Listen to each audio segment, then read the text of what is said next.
결혼한 지 1년도 되지 않아 양가가 부딪혀 서로 언성 높여 대판 싸우게 됐습니다. 이렇게 집안에 큰 잡음이 생겨날 줄은 꿈에도 몰랐네요. 결혼은 둘만 좋아서 하는 게 아니라 현실 그 자체였음을 이제야 비로소 깨닫게 되었답니다. 저희는 공무원 부부입니다. 저희 친정아빠도 교도관으로 퇴직하셔서 연금 받고 계시고, 친정엄마는 간간히 방판도 하고 이웃집 아기도 봐주시며 부업을 몇 년 하시곤 했지만 거의 전업주부셨다고 볼 수 있어요.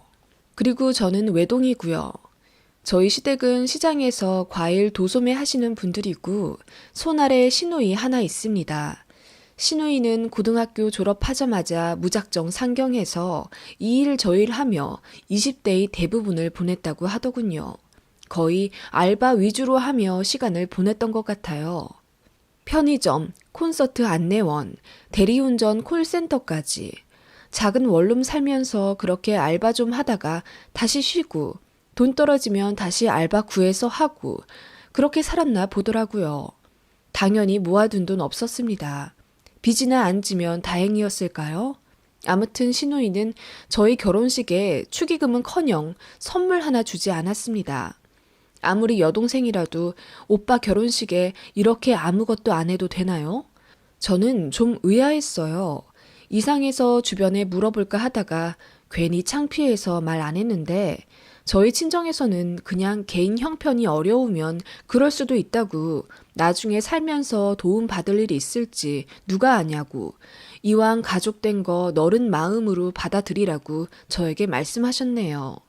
친정 부모님 두 분이 원체 마음이 넓으셔서 주변에 사람도 많고 존경도 받고 그러시거든요. 뭐 그렇다고 신우랑 사이가 안 좋은 건 아니었습니다.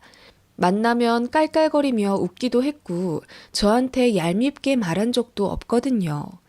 남편이 오랜 공무원 시험 준비 끝에 합격하고 나자 시댁 집안의 유일한 애물단지는 자연스레 시누이가 되었어요. 이렇다 할 직업이 없이 곧 있으면 30인데 불안정하게 알바를 하며 소득을 얻고 있었으니까요. 시누이는 공무원인 저에게 너무나 부러워하며 가끔 말했어요.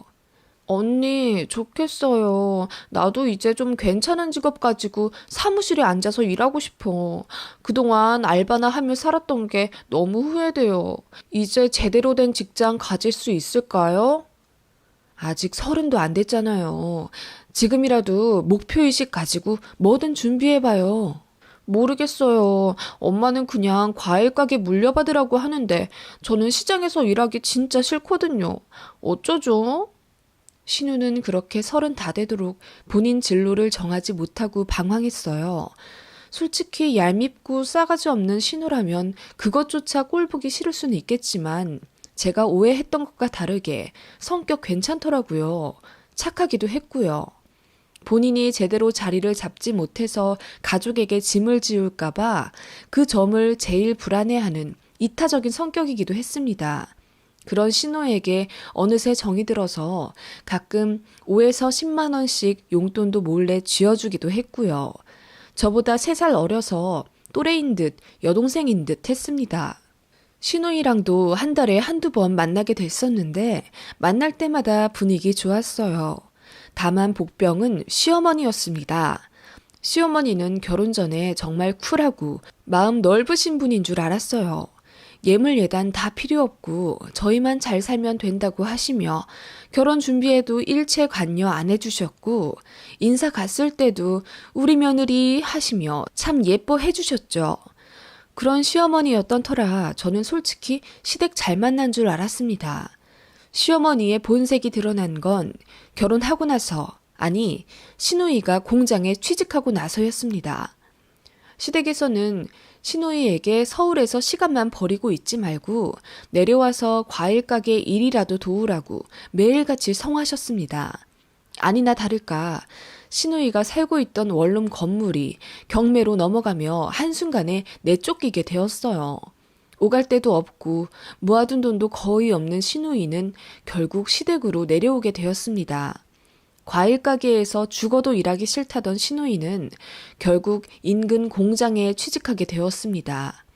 아이스크림을 제조하는 공장이었는데 마침 여름이라 일손이 많이 부족했고 일당이 높았거든요. 처음엔 알바만 하려고 했는데 공장 관계자 중에 시아버지 지인이 계셔서 인맥발로 공장 정규직으로 정식 취직을 하게 되었어요. 그치만 생산직이었죠. 신우가 너무 힘들어 하더라고요. 하루 종일 서서 일해야 했고 3교대라 많이 피곤해 하더라고요. 그런 신우가 안쓰럽긴 했지만 생산직이라 얕볼 게 아니라 월급도 꽤 되더라고요.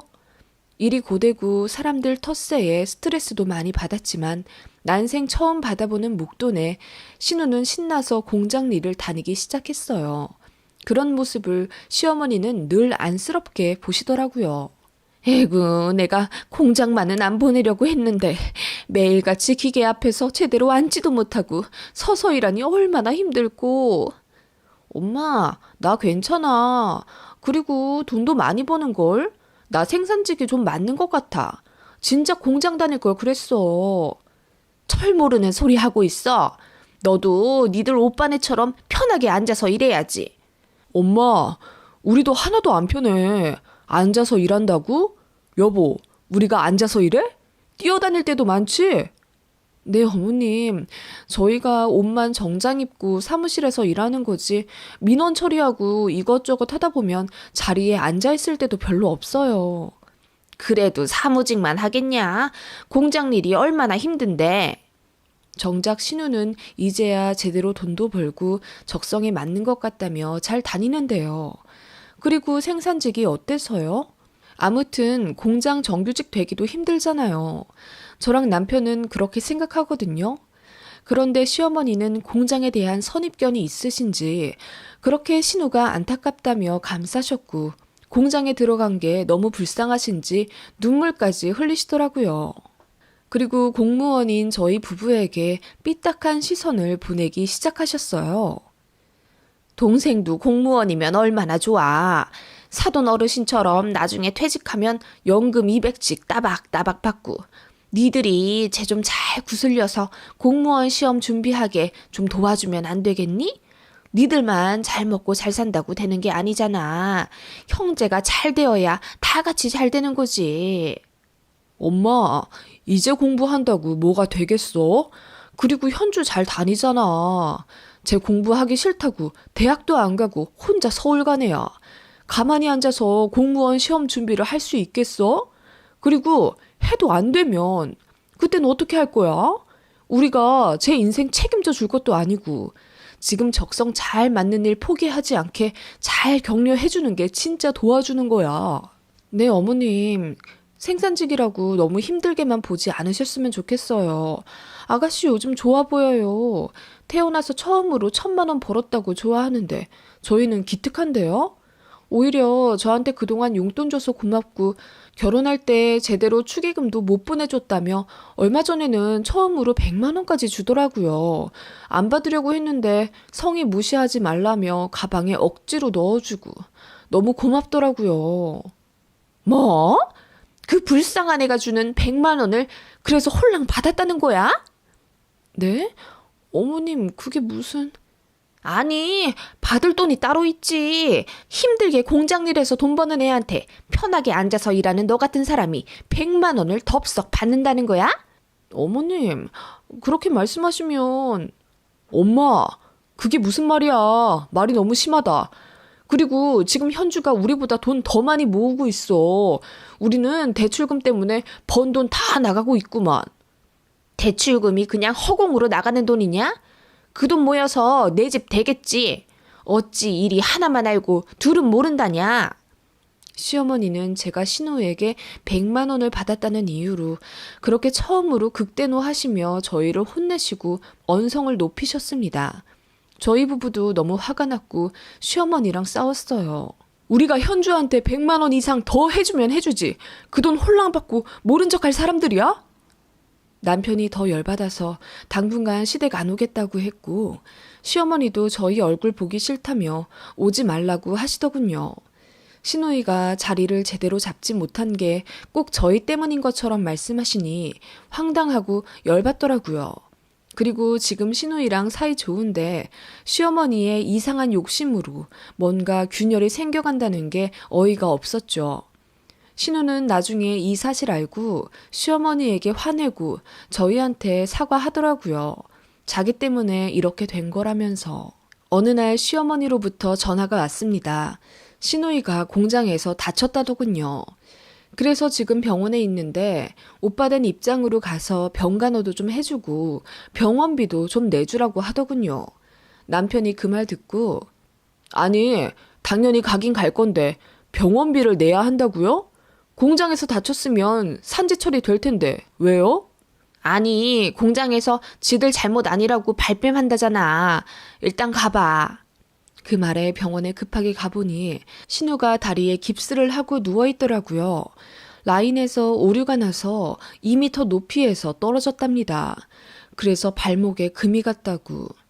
그런데 공장에서는 신우의 과실이라며 산재 처리해줄 수 없다고 오리발을 내민다더군요. 남편이 열받아서 노무사에 전화해 일 처리를 시작했고 저는 신우를 위로해줬어요. 시어머니는 이게 다 사무직이 아닌 공장 일을 해서 그렇다며 제대로 된 직장이 아닌데 어찌 그런 것까지 잘 될 수 있겠냐며 또 엄한데 화풀이를 하시더라고요. 어머님, 이건 아가씨네 공장이 좀 이상한 거고요. 원래는 산재 처리되는 게 맞아요. 지금 그이가 잘 처리하고 있고요. 뭔가 착오가 있던 모양이에요. 그러게 진작 오빠랑 새언니처럼 사무실에서 일했으면 얼마나 좋아, 응? 하얀 블라우스 입고 9시에 출근해서 6시에 딱딱 퇴근하는 그런 일. 엄마가 그렇게 살고 싶은 거지? 평생 아빠 때문에 과일 장사만 해서 인생 시장 바닥에 다 버렸다고 화내시더니 현주한테 엄마 욕심을 씌우는 거야? 남편이 참다 말하더라고요. 그랬어요. 시어머니는 평생의 로망이 정장 입고 구두 신고 사무실로 출퇴근하는 직장인이었죠. 시장에서 억척스레 장사하는 본인의 모습이 너무 싫다며 신우가 그렇게 되기를 간절히 바라셨던 거죠. 그래서 공장으로 들어가 자리를 잡게 된 신우의 모습을 너무 안타까워 하셨던 겁니다. 욕심이라니, 너는 네 동생이 이렇게 힘들게 돈 버는 게 불쌍하지도 않아? 뭐가 불쌍해? 숭고한 노동을. 생산직이라고 선입견 갖고 이상하게 보는 건 엄마야. 말은 바로 해. 숭고한 노동이라고? 니들처럼 편하게 앉아서 돈 버는 애들이 감히 그렇게 말할 주제가 돼? 네? 그럴 주제라뇨. 어머님 말씀이 너무 심하시네요. 심해? 니들 행동은 안 심하고? 니들 말 맞다나 숭고한 노동이라면 왜 노동의 대가가 공평치 못하냐? 더 힘들게 일하는 신우가 돈을 더 많이 받아야지. 아가씨 월급 적지 않아요. 어머님, 어쩔 땐 저희보다 많이 받던데요? 많이 받아봤자지. 말 나온 김에 제대로 정리 좀 하자. 니들 아직 애기도 없고 대출금 그거 나간다고 해봤자 얼마 안 되지 않냐. 니들 동생한테 월 50씩 좀 당분간 줘라. 1년 정도만. 네? 월 50만 원씩 아가씨한테 주라고요? 그래, 얼마나 힘들게 일하냐, 응? 니들이 말하는 노동의 가치를 따진다면 니들처럼 편하게 앉아서 일하는 형제들이 좀 나눠주고 그래야 하는 거야. 그게 돕는 거고 서로 잘 되는 거고. 엄마, 그게 무슨 소리야. 왜 우리가 월 50씩 현주한테 줘야 해? 그건 말도 안 되는 일이야. 현주라고 그걸 원하겠어? 동정받는 것도 아니고. 잔말 말고 엄마 말 들어. 그게 공평하고 평등한 거다. 평생 달라는 건 아니잖니.